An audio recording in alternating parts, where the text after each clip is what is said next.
Welcome to friends and fans of our guests, as well as of the Joslyn Art Museum and the Hudson River Museum. And I'd like to also thank Art Bridges for making this evening's virtual conversation possible. We hope you'll enjoy the Romanticization of the West, a virtual conversation between Thomas Busciglio-Ritter, Richard and Mary Holland, Assistant Curator of American Western Art at Joslyn Art Museum, and contemporary artist Nathaniel Ruleaux, a member of the Oglala Lakota Nation, whose work addresses westward expansion in relation to his family's history and to historical imagery. They'll be discussing ownership, westward expansion, and culturally determined concepts of the human relationship to nature and the land, presented by works on view in the Bierstadt Brothers and Reorder experiments with collections, currently on view at the Hudson River Museum. Busciglio-Ritter will talk about painters like Albert Bierstadt, who played on nostalgia for wilderness and myths about the frontier, and Frank Tenney Johnson, who traveled west to photograph Indigenous and Mexican people, and then used this visual archive to create his paintings. Ruleaux will focus on works by Indigenous artists and discuss the tangible physical connection between the body and the natural world. So first, it is my pleasure to introduce tonight's guests. Thomas Busciglio-Ritter, PhD, is the Assistant Curator of American Western Art at Joslyn Art Museum in Omaha, Nebraska. A graduate from the University of Delaware, his fields of study include landscape painting, 19th century transatlantic history, as well as questions of race, environment, nationalism, and identity in historical U.S. visual art. Prior to his position at Joslyn, Thomas was a year-long curatorial and research assistant at the Metropolitan Museum of Art. His research has been published in scholarly journals like Panorama, the Oxford Journal of the History of Collections, and Early American Studies. Nathaniel Ruleaux is an award-winning artist and culture worker currently located on unceded land of the Umahang Ocheti Shakowin in Nebraska. A partner, father, and member of the Oglala Lakota Nation, his work combines modern art with traditional Indigenous imagery. He's a founding member of Unceded Artist Collective. Recently, he created work for the National 2022 Indigenous Futures Survey and the Natives Vote 2020 campaign. In addition to creating visual art, he's a classically trained actor and educator. He received his MFA in theater from the University of Houston School of Theater and Dance, after receiving a BA in theater performance at the Johnny Carson School of Theater and Film at the University of Nebraska-Lincoln. February through March this year, he is the artist in residence at the Union for Contemporary Art in Omaha, Nebraska. I hope you will join me in welcoming this evening's guests, and we will get started with Thomas Busciglio-Ritter. Thomas. Thank you, Sarah Linda, and thank you, Allison, as well, for hosting this event. It's a real pleasure. I had to pause for a moment because I realized that tonight I'm wearing the same shirt as on my headshot, which was not done on purpose. It just means I really like that shirt, I suppose. But thank you, everyone, for tuning in.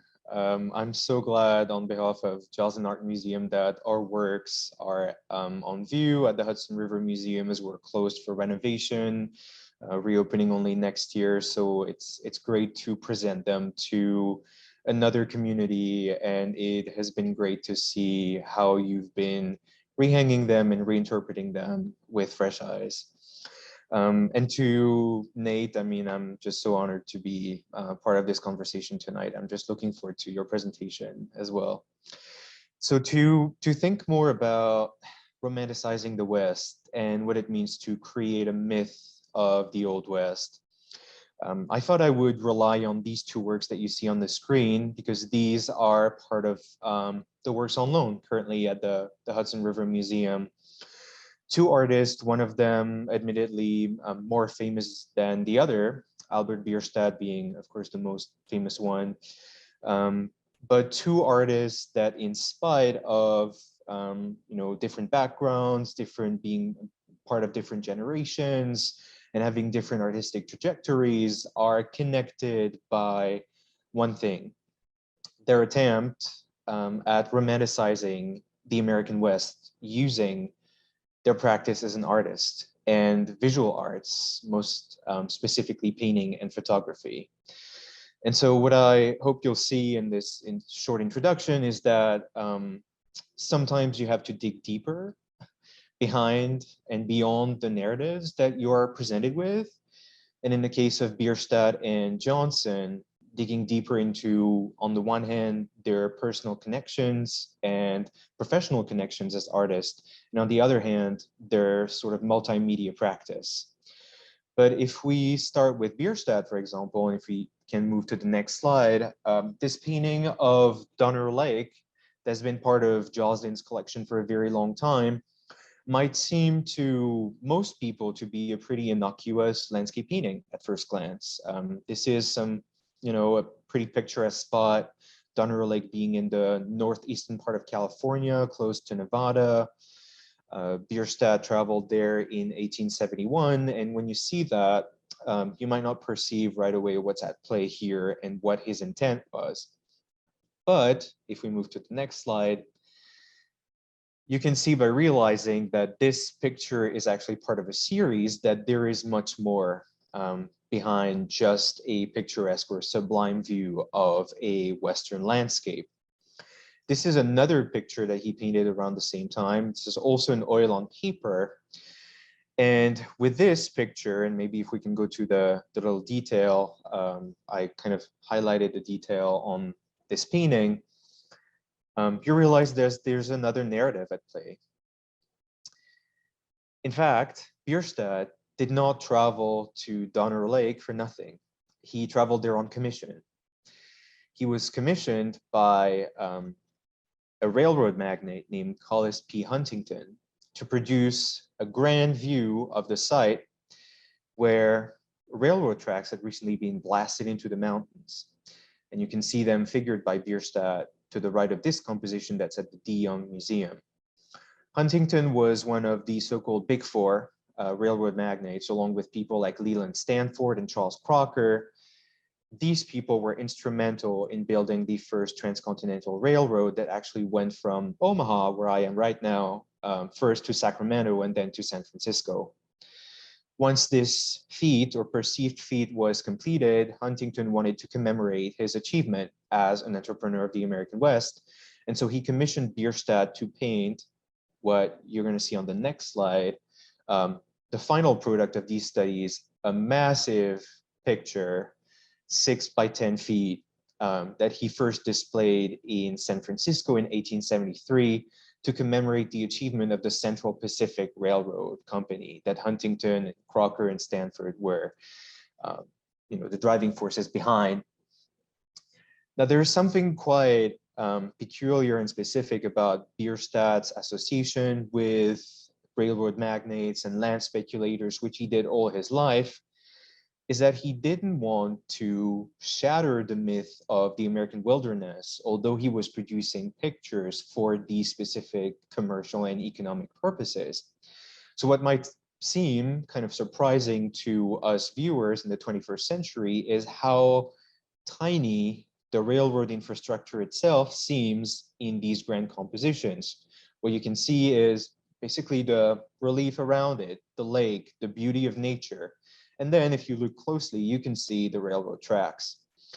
Well, that's a part of a long tradition that Bierstadt was a part of, and that historians have been calling the railroad sublime. Basically, it was an attempt at visual artists like Bierstadt to, at the same time, support American progress, but also support settler colonialism in these regions, while preserving a varnish or veneer of untouched, pristine natural wilderness.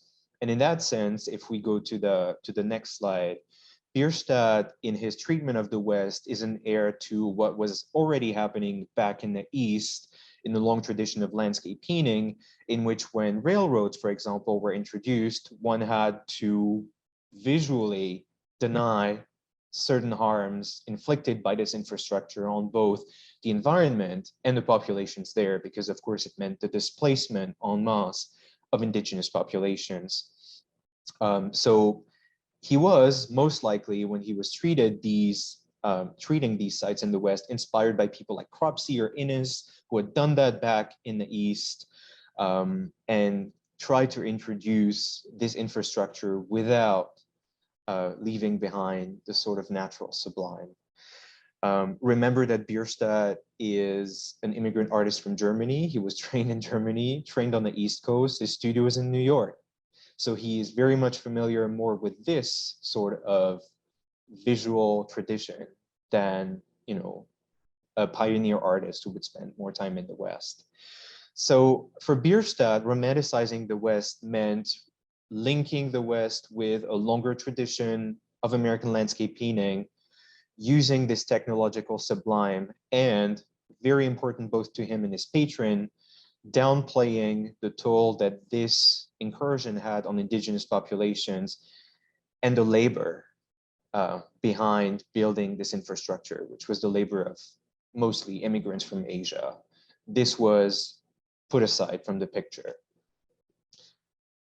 Johnson, Frank Tenney Johnson, if we can move to the next slide, Frank Tenney Johnson was from a very different generation, meaning he came to discover the West at the time this infrastructure, this whole process of settling the region had already taken place. He was born close to here, close to Omaha in Council Bluffs, and he remembered as a young child and teenager experiencing the sort of waning days of the trails, of pioneer trails, replaced by the railroad, replaced eventually by cars, replaced by faster modes of transportation and communication. But he would spend his entire career looking back at this period of time that Bierstadt had experienced firsthand as his present, and creating a nostalgia for a West that actually never was, creating this historical myth. And so this picture from 1930 is called Night on the Oregon Trail.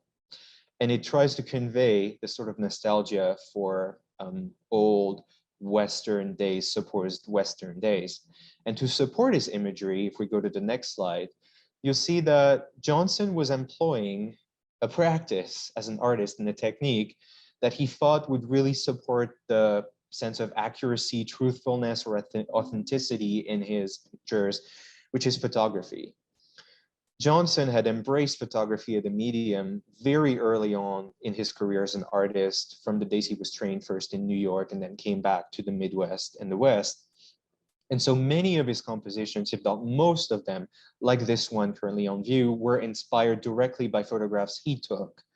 And we're fortunate that today at the Buffalo Bill Center of the West in Cody, Wyoming, we have a repository of hundreds of photographs that Johnson took over the course of his career.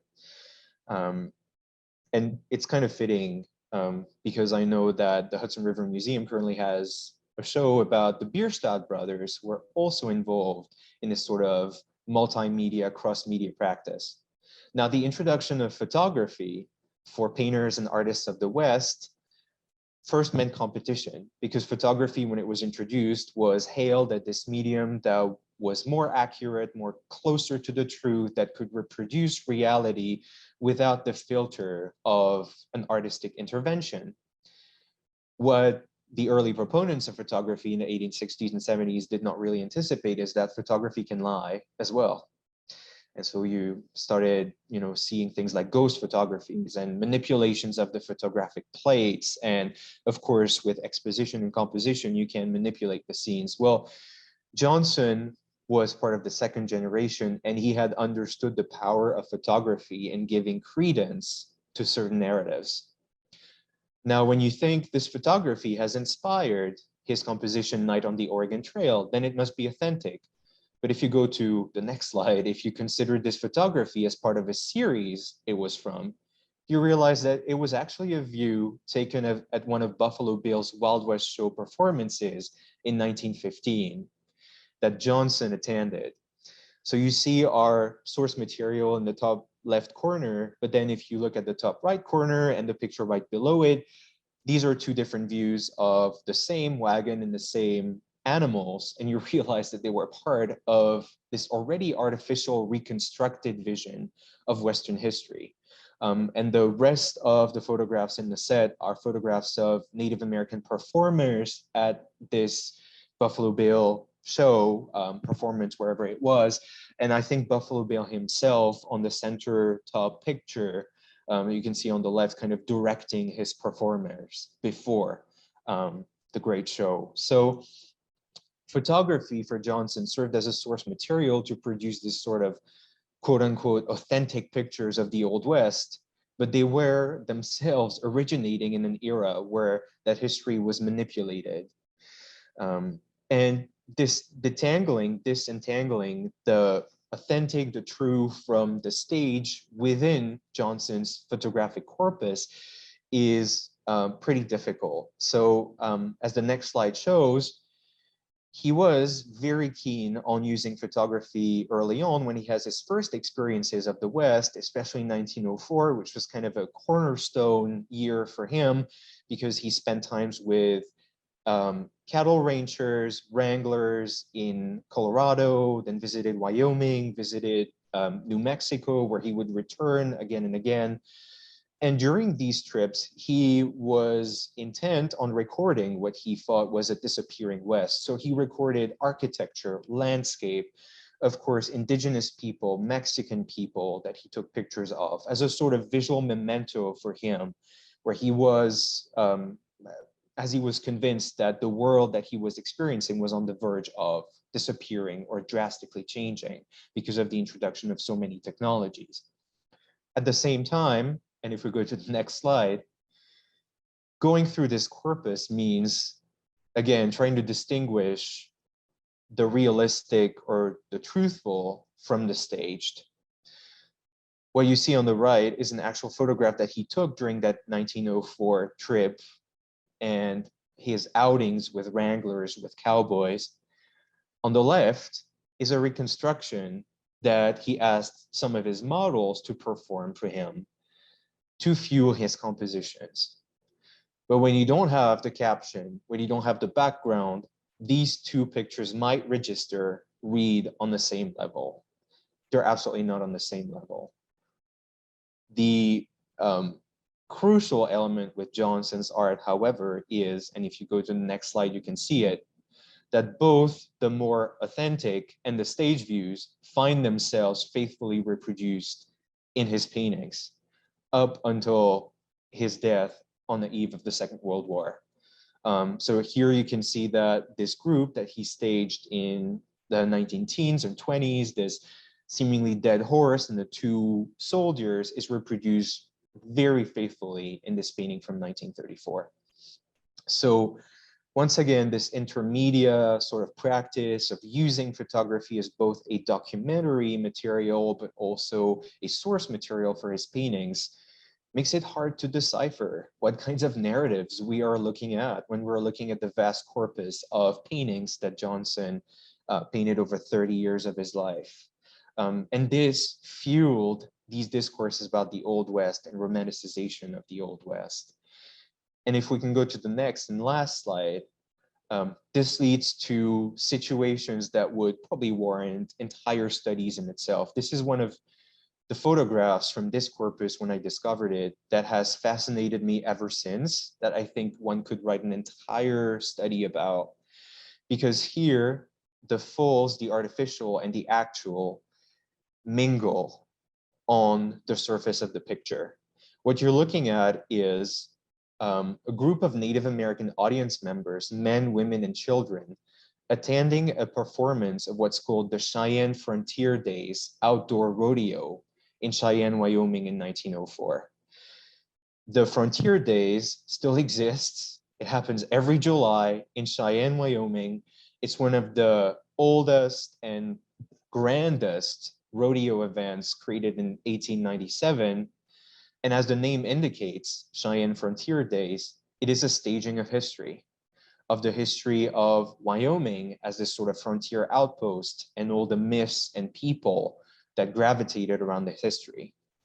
And this picture to me is probably one of the most fascinating in all of Johnson's production because it shows some actors of history, people from the region, witnessing a constructed fake version of their own history and the history of their region unfolding in front of their eyes. Because there were definitely native performers in these shows as well, along with cowboy performers and animals. So here you have a conflation of different layers of history, different layers of historical constructions and narratives that you can eventually find reflected in Johnson's works throughout his career. So I hope that this is giving you sort of more meat to face the imagery and the narratives that you can see currently in the Hudson River Museum when you look at paintings like Bierstadt and Johnson. Thomas, thank you so much for that. I think it's going to take the rest of our time this evening to kind of unpack all those layers. And I think now I'm really excited to see, additional layers that Nate is going to present to us now. Thanks again so much, Nate.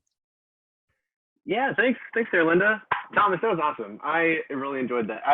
When the Joslyn opens back up, I'll get you a fancy lunch if you just walk around with me and tell me the like secret histories of everything in there. But yeah, thanks Sarah, Linda, thanks Allison, thanks everyone for having us. This is going to be kind of a fun.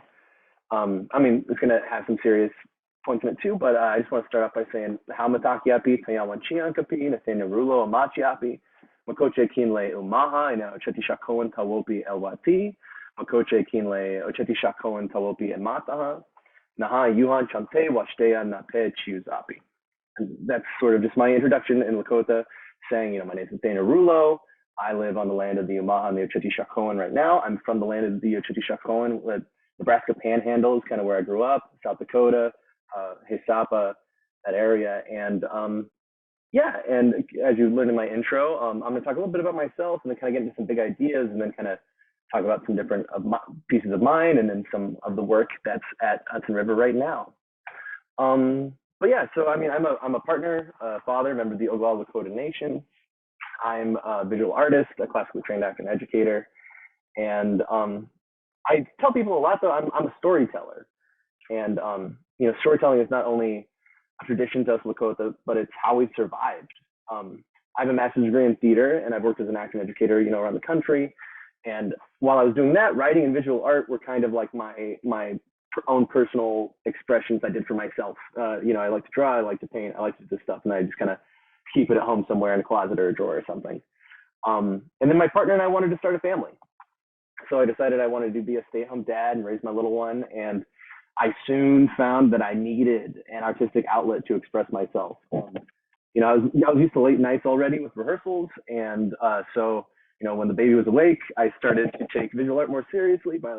In our studio apartment in Washington, D.C., I'd throw a newspaper down all over the kitchen and put a table up and get paper and a little paint and have Luca kind of tied to my chest and kind of bob and paint as I went, trying to kind of comfort him. And at the same time as kind of that starting up, I missed collaborating with people and, just being connected and hanging out with adults too. And but I found that everybody I knew was at work during the day, except for my retired grandfather, Donald D. Ruleaux, who was an award-winning artist and educator. And he had worked around the country and had a notable career. And, he was also my grandpa. He loved to tell stories. He loved to joke. And one day, like an auntie showed him some of my work, on the phone when she was visiting. And during one of our phone calls, he told me to enter the Red Cloud Indian Art Show, which is a show that takes place every year back on our reservation, Pine Ridge. And he was one of the first artists to show there and had worked there for many, many years. And so it was a great honor for him to suggest that I put my work in, and it meant a whole lot. And it really started me in a career as a visual artist that has continued to grow ever since. So when preparing for this conversation, here were a few things that immediately came to my mind when I'm thinking about the romanticization of the West. I think about a lot of the stuff Thomas talked about. I was thinking about the removal of human beings from the land, the removal of human beings from the narrative. the dehumanization of Native people in art and media. And this thing that I kind of talk about is like an umbrella-ing of many different Native nations, people with different, with different languages, different hopes, beliefs from different parts of this continent, all being kind of smushed together into one concept of Indian, which really kind of comes from America's, obsession with the Battle of the Greasy Grass and Custer's Last Stand and what that meant for like a Native nation to really push back against the militarized forces of America. And so that's why you see, in our Westerns, in our culture, in our stories, you see incorrect representations of different Native peoples. You see a lot of my people, the Lakota, you see a lot of our headdresses, a lot of our language being used for tribal nations that would not speak the same language, would not wear the same items, do not have the same stories. And so that kind of umbrella-ing is part of this kind of dehumanization process and this kind of reshaping of the narrative into what settler colonialism wants it to be, I guess. I always tell people that like the further away from Chimney Rock I've gotten, I grew up kind of in the panhandle of Nebraska near that area. When I went to grad school in Houston, when I worked around California, when I lived and worked in DC, the more people I found who believed that natives were Indians and Indians didn't exist anymore. They were dinosaurs. And these paths of dehumanization and removal and manipulation of histories and narratives have real world consequences. You look at like the epidemic in our nation and in Canada with First Nations people of missing and murdered Indigenous women and relatives. That comes from a fetishization of images of the West and of Native women as sexual objects or inhuman objects to be had and controlled. And that comes from all sorts of historical kind of reworkings. You look at mascots, we just got done with the Super Bowl. And, there have been studies that directly link the suicide rates of Native youths to their portrayals with negative mascots, different things you see in our media and our pop culture. And then something kind of here locally in Omaha, like to really narrow down focus, like we were talking about all of these layers. There's so much that goes into this idea, and it touches so many different things. You can really look at it from a lot of different ways. And here locally, Thomas probably has heard of this. In Omaha, there's this tragic story of Zachary Bareheels. He was a sick man heading home from the res on a Greyhound bus.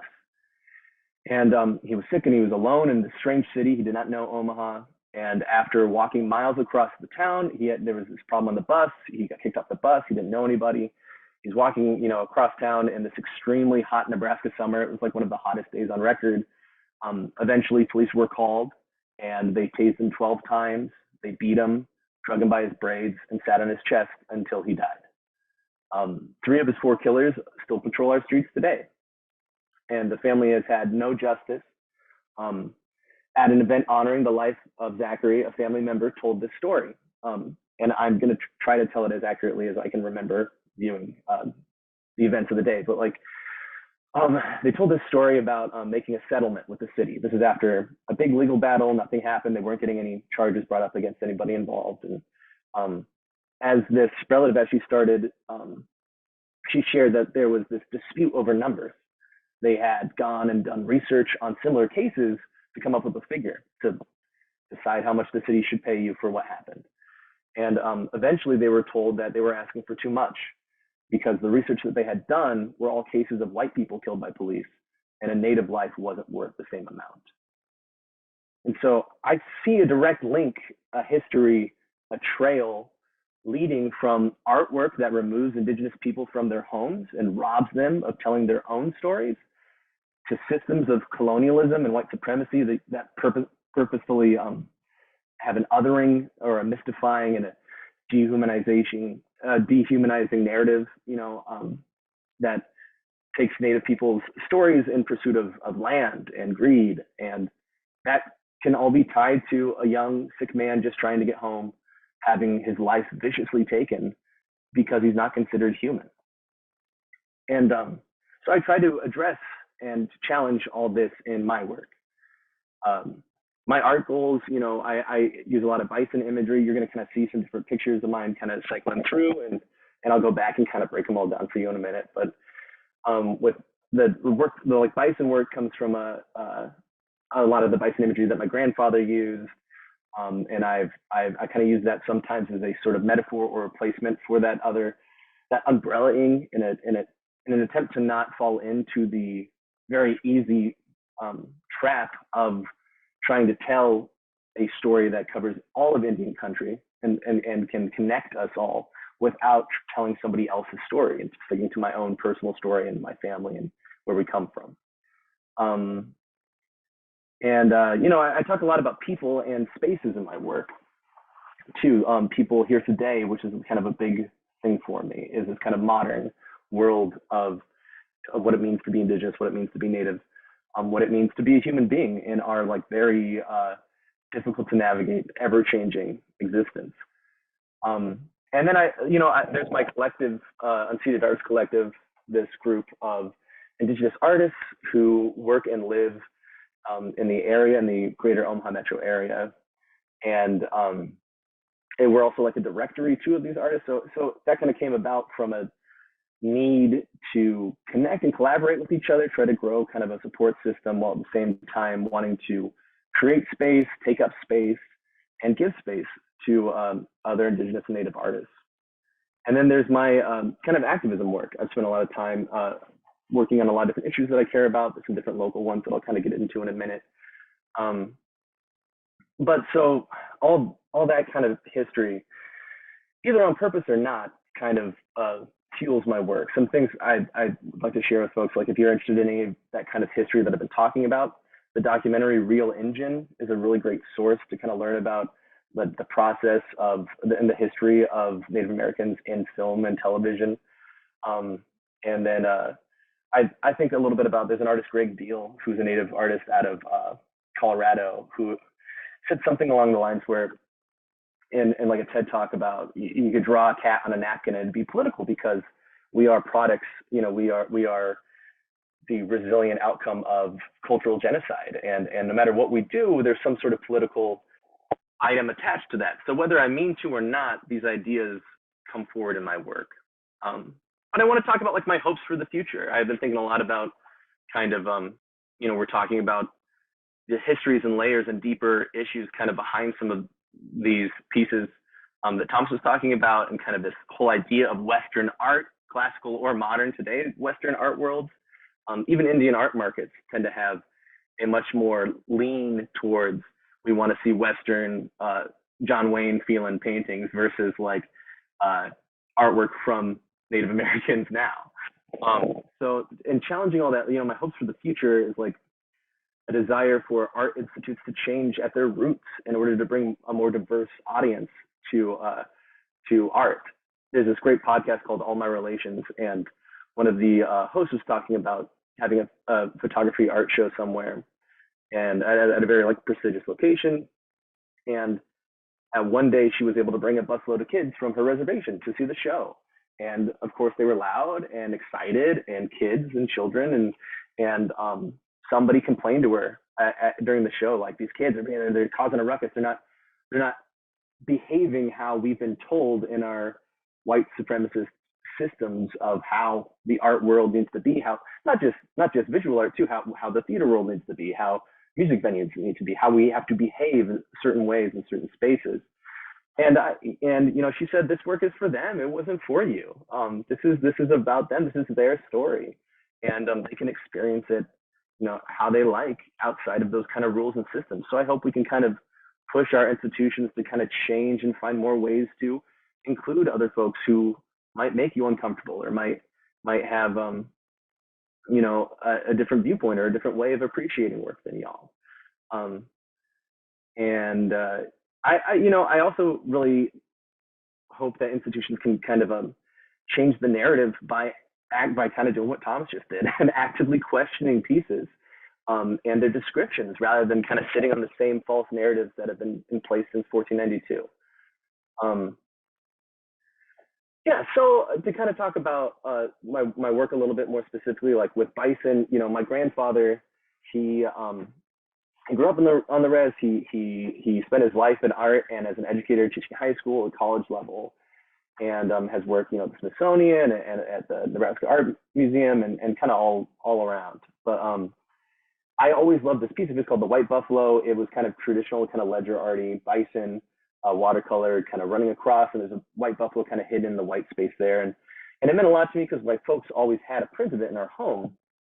And it was sort of how it was something, no matter how far away from Chimney Rock or South Dakota or the reservation my family would go, or culturally step away from traditions. That piece was always there to kind of remind me of who I was and where I come from, that part of my identity. So that was kind of the start of why I love drawing bison.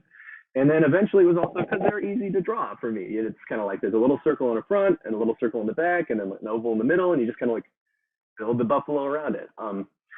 So I started, early on when I was with Luca in our studio apartment in Washington, D.C. late at night, I'd start drawing bison with pencil, with ink, with eventually after my grandfather passed, he left me his silver point materials, which was something he was kind of known for. The piece you're looking at the right there is a silver point drawing. And I just kept drawing more and more bison in different settings and different mediums, and then painting them in acrylics and watercolors and oils. And I sort of found and I would just title them, bison number one, bison number two. And then as I started learning Lakota language, I started naming them, Petechika number one, Petechika number two, or whatever number I was on. I just kind of switched over to Lakota to try to bring a little bit of that history back into it too. And eventually kind of became, without meaning to, sort of this process of trying to bring a bison back into existence for every one shot from a train by people passing through, settling the Midwest. I want to talk about this painting, but I'm gonna wait. I'm gonna go through all of them at the end. And then the other kind of topics that I spend a lot of time on are Native people returning or being returned to Indigenous spaces. It's almost like a land back through art kind of feel. Here in Nebraska and in Omaha and the surrounding area and in Lincoln, there are many pieces by white artists commemorating famous Native history, people in history, like Standing Bear or Black Elk. And that's great, and those are people to be revered, and the history is very important, especially to our area, but the history stops there all the time here. In almost every museum, every public space, it is this big stopping point when it comes to Native history. And I really try to, in my work, keep that story going, or find a way to bring modern Native Indigenous existence into the picture. And so I want, contemporary people occupying our ancestral homelands today and putting us kind of back in the story and back in the narrative. I thought a little bit of a tangent thinking about kind of like that, just like, look at my little notes from Thomas talk, just in the Johnson work, it made me think about a little, tangent on the tangent. My grandpa was an art teacher and stuff, and I remember taking him as Spider-Man when I was a kid, Spider-Man painting. Thomas, I think I told the story of the Joslyn talk too, but I was really excited about the Spider-Man. I brought it to him, and he said, "Never draw this again." And I was like, "Oh, what's happening?" He's like, "Do you want to get sued? You only do your own work. You only come up with your own source images." And it was like a lesson that always stuck with me. All of his work, I was also led a lot of his photography over the years, from the 60s on, around the res and around the Midwest. And I could see the photographs like this one here of a painting that he did that I grew up with, So it's really cool to kind of see that story. But something that I always appreciate about his work, today, I feel like a lot of artists, Western artists especially, who are not Native, who draw Native Americans or paint Native Americans in oil, tend to get their source images from, they go to a Wachipi, they go to a powwow, take photos of the dancers, and then go put them in Arizona for some reason when they're appointing Indian or something, right? So it doesn't really, it's not a very true and accurate depiction.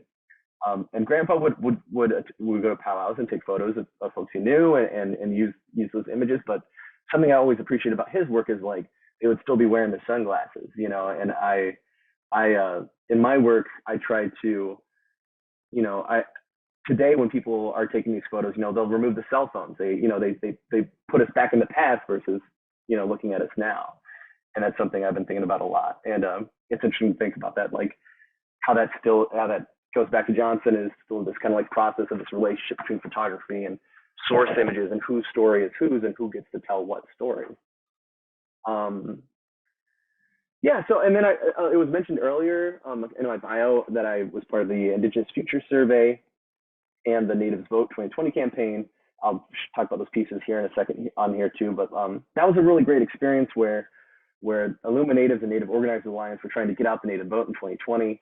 And, you know, we had this discussion at the time. You know, I was making a lot of like really turbulent, grumpy art in the middle of the pandemic. And I had to kind of view things through a different lens and see, you know, what ideas, what concepts would kind of unite people in the same cause, and how you take all these different Native people from different cultures and tribal nations and kind of bring us all together in the same way. And then with the Indigenous Futures Survey, the largest survey of Indian country done by Native people ever. And it was a really cool experience where I got to kind of use my skills to try to get people to participate and gather data that could really influence not just our national government direction, but also the directions of individual tribal governments. So I enjoyed doing that kind of work, and that got me to realize, I guess, a little bit more than just, it got me to focus a little bit more on specific actions and how to use my work to really try to influence people to change their world around them as well. Yeah, and then there's the Unceded Arts Collective I talked about a little bit. There's this idea of like unceded land and land back, and how land was, you know, forcibly taken or taken through coercion, or you know, people were tricked, people were manipulated into signing away things that weren't theirs to sign away.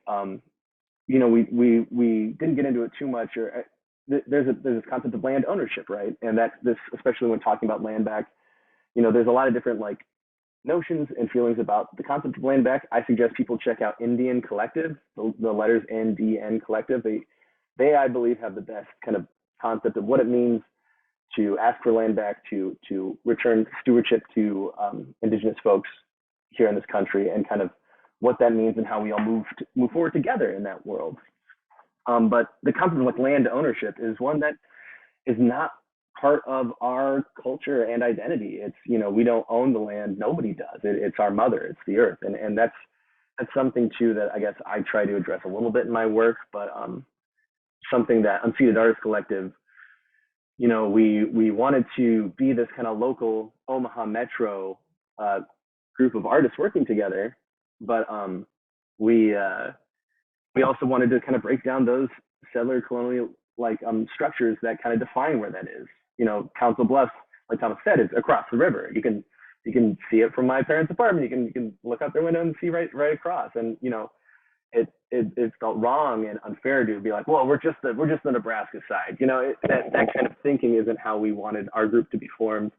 We're also an Indigenous artist collective because there's a kind of a big messy world around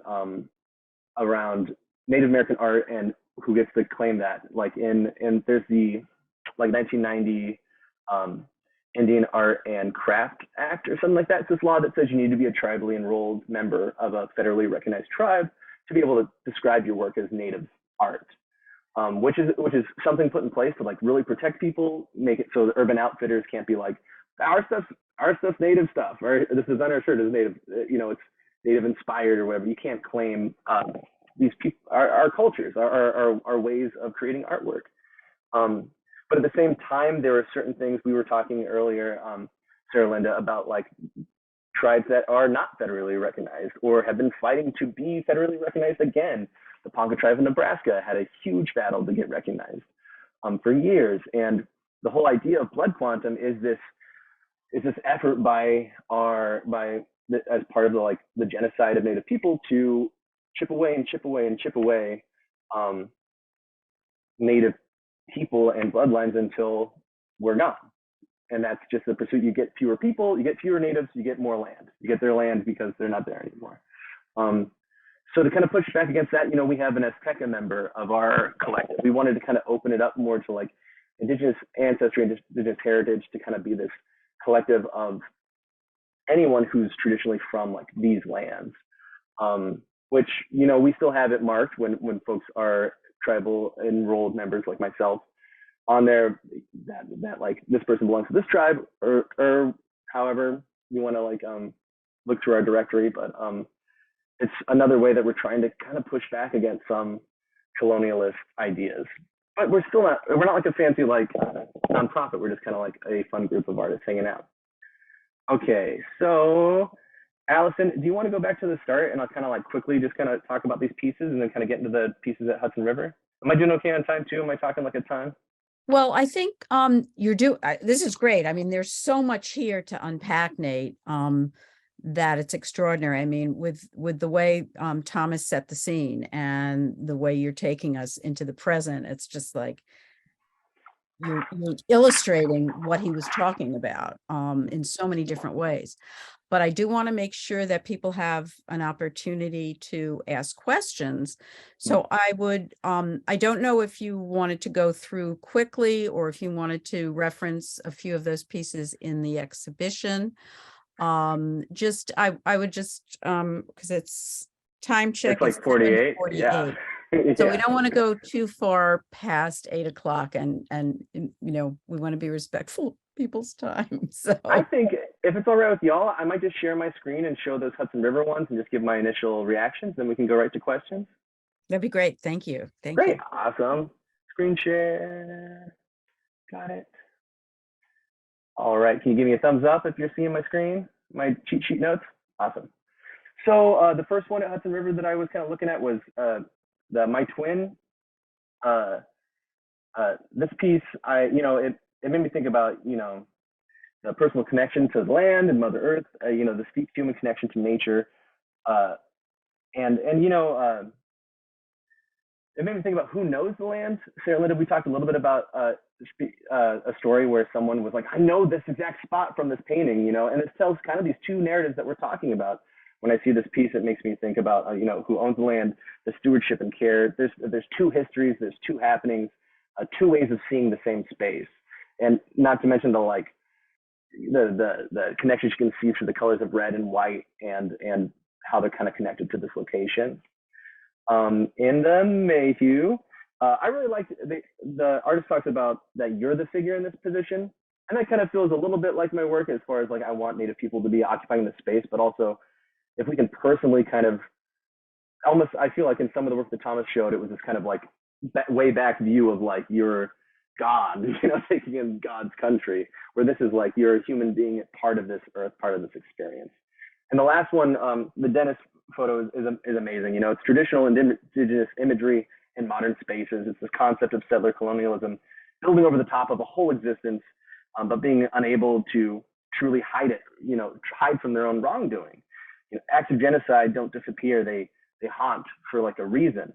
And I truly believe, we'll never be able to move forward or to find peace with ourselves in the US until we take responsibility for our atrocities and learn from them, which is like super heavy. I know a lot of this has been super heavy, but there's also beautiful hope and beautiful stories to be told like this, So I appreciate y'all listening to me talk about all this, and I'm ready to move on to questions.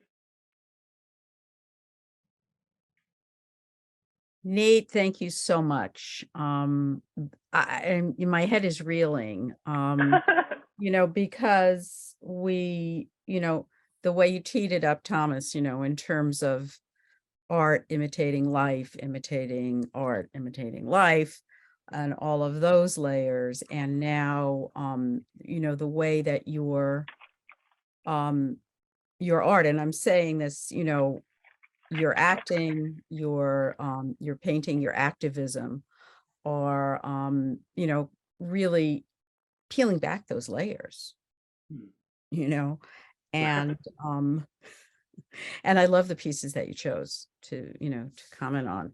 I put in the chat that this would be a good time to put your questions in the chat. If anybody does have any questions, this is an incredible opportunity to really mine what's been presented here. So we're going to keep looking in the chat. And in the meantime, there's our curator, Laura Vukels, who does have a question. I have questions, more like comments. Okay. I mean, it was fascinating, to hear Thomas talking about it, because we really like kind of getting a sense of ownership of your pieces. They've been at the museum for such a long time. And the Jeremy Dennis, which Nate showed, I don't know if you realize we have that hanging right across from the cows.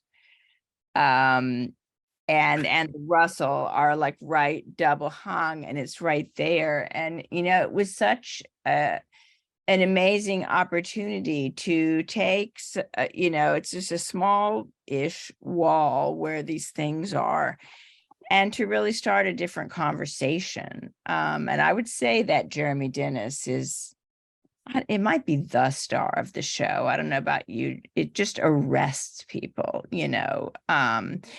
and that is Jeremy Dennis. He often stars in the pieces that he sets up, and it's just been a real opportunity to have some of those new conversations. And also for the Johnson, I just wanted to know, partly because that wall was a very small wall where we were putting the conversation with the Cows and the Jeremy Dennis.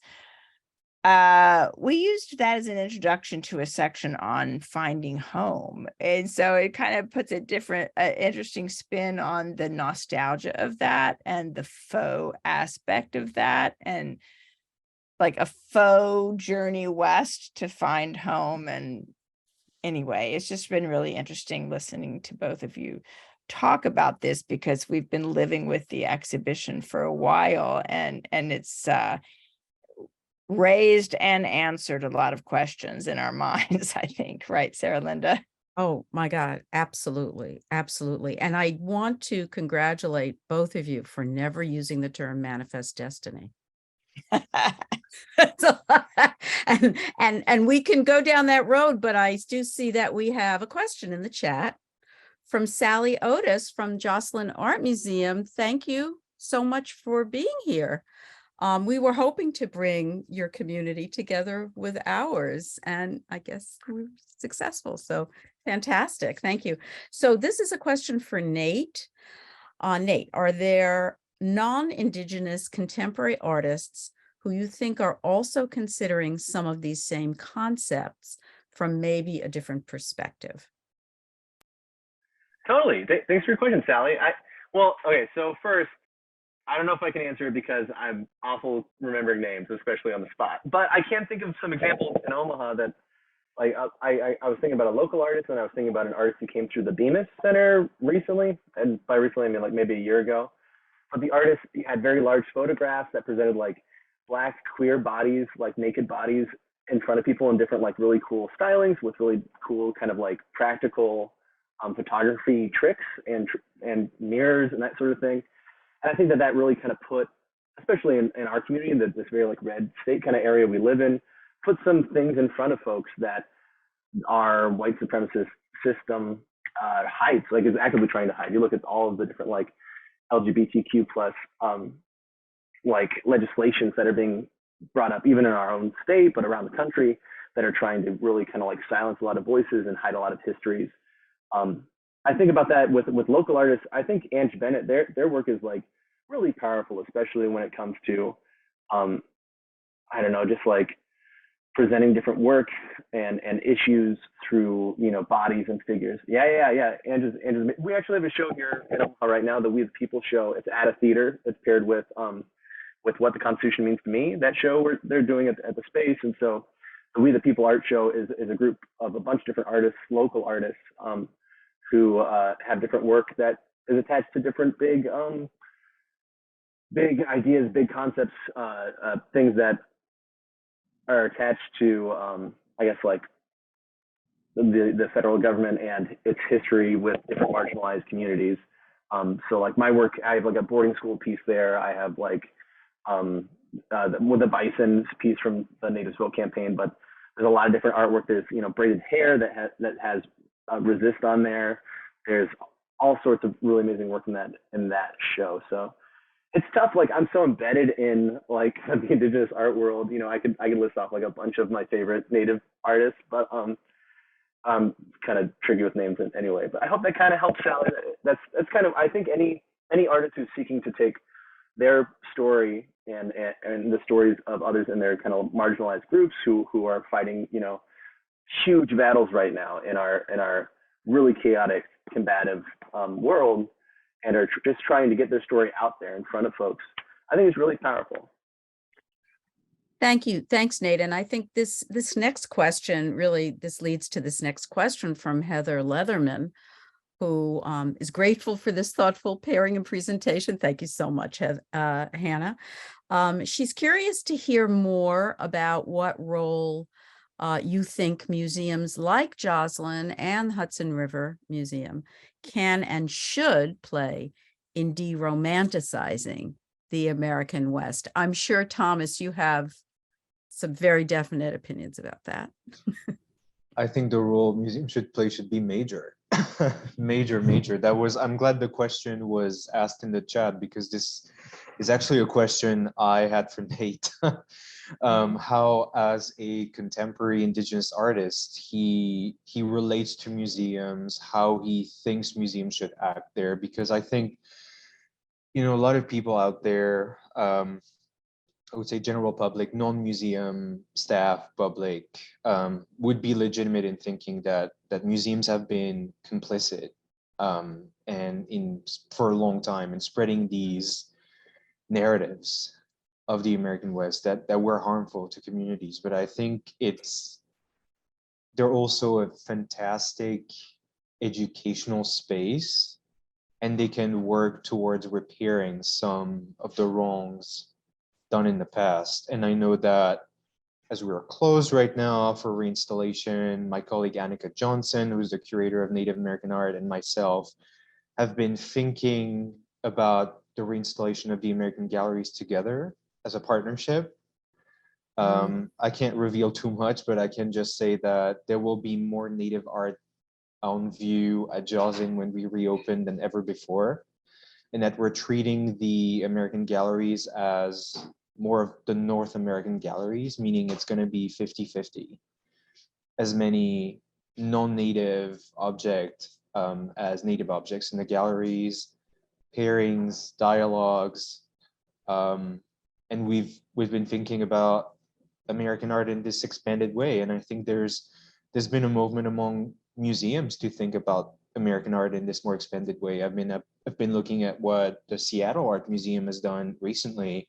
They have this great reinstallation of permanent collections called The Stories We Carry, and they're bringing in African American artists, Indigenous artists, Latinx artists. So I think there's potential for museums, but this has to be done asking the community, involving the community in every step of the process. But I don't know what your thoughts are on that, Nate. It's not fair. That was my question for you too. Yeah, I guess, like, okay, let me see I guess, like, my first response, I got asked this question at the Joslyn Around Town conversation too a little bit, and, you know, my response kind of, a lot of it is, I think a lot of things need to be exposed and put up front. I think a lot of, like, descriptions of pieces need to be examined. A lot of statements need to be made. I think the return of items, especially ceremonial items, or the access to items, like, the hardest thing to think about is, like, the returning of our people, of the bodies, of the remains of family and relatives that different places have on display or in their basement collecting dust should be returned to their ancestral homelands. And the same goes with, like, boarding schools and all the dead children they have underneath their floors. You know, that's a really dark part of our history that can't be made right, but, like, there's steps to be taken towards healing. And I think that the access and return to items is a cool thing. It happens. Annika actually was telling me about some places in Canada where the different First Nations people will actually get pieces back and be able to update them and continue, like, telling stories how they would traditionally on the pieces and then return them to the museum. I think that's a really cool process. I get asked about land acknowledgements a lot. And, you know, I think there are important, good things to educate people, but I think that they're always hollow or can be used as actual, like, harmful tools if used improperly. Like in Lincoln, there's this part of the Mesquite prayer camp, the kind of activist group that I've been part of. The mayor of Lincoln, in response, after kind of giving this land away by one of our oldest sweat lodges that will destroy this wilderness park area, started this public statement with a land acknowledgement, and in the same breath, like said, we're going to destroy all the land around your only sweat lodge. So it was like, they can really be used as kind of improper tools. I tell people I'd like to see if a lot of galleries want to do a sort of land acknowledgement, to have a local, as somebody who like is really pushing for like local artists, have your local Indigenous artists have a piece there or cycle pieces there where you can show the current existence of Native people on that land, kind of as part of your work. But I also think, I walked through the Joslyn, I had this time period where while forming Unseated, I would interview and talk a lot with Native people in the community about their experiences in the Omaha art scene, which was usually they didn't see representation, they felt uncomfortable.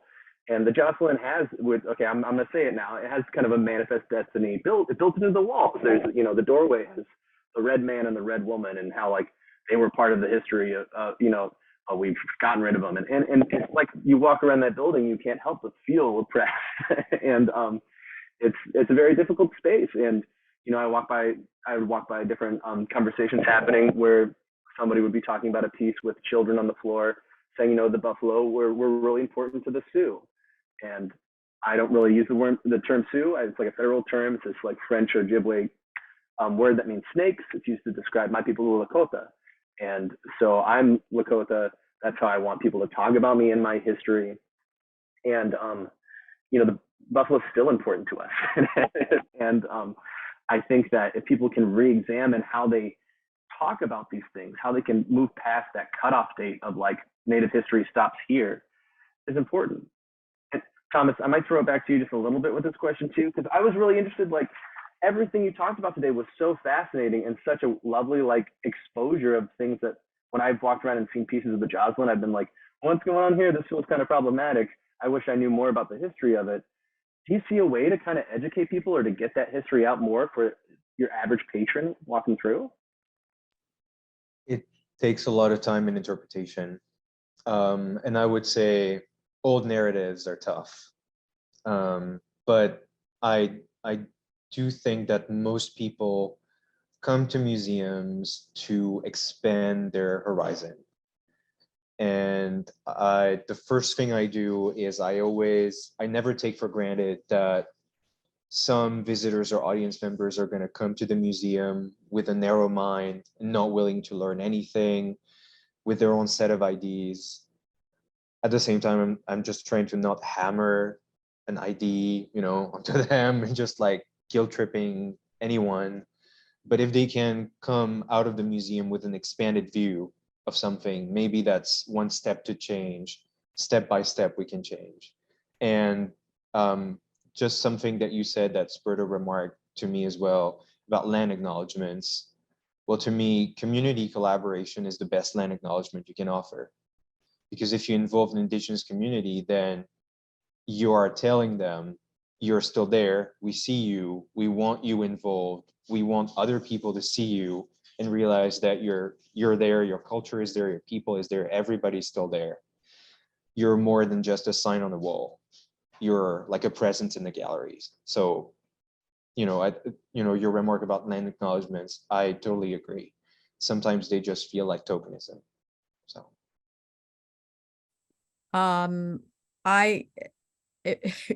That's such a beautiful note, I think, on which to end this evening's conversation. If I do want to also thank everyone for their comments in the chat. I just don't want to go down that road because we'll be here all night. But if you do have questions for the speakers, or for us, generated through this conversation, please email us. And we will pass them along and we will get back to you. Because we just love all of the ideas that have been gelling this evening, and all of the stories that have been told and that are generated, and we know it's all about the stories that we tell. So, and it's also with great appreciation that I've learned a few words in Lakota. Thank you, Nate. Right. And learned a little bit more about the reason for those Bierstadt paintings. Amazing. So again, thank you both so much for being here, for your time and just for your generosity. And thank you so much to our audience. Have a lovely evening. I don't know what it's like out there, but it's like spring here right now. So enjoy the evening. And thank you all again so much for being with us. Be well.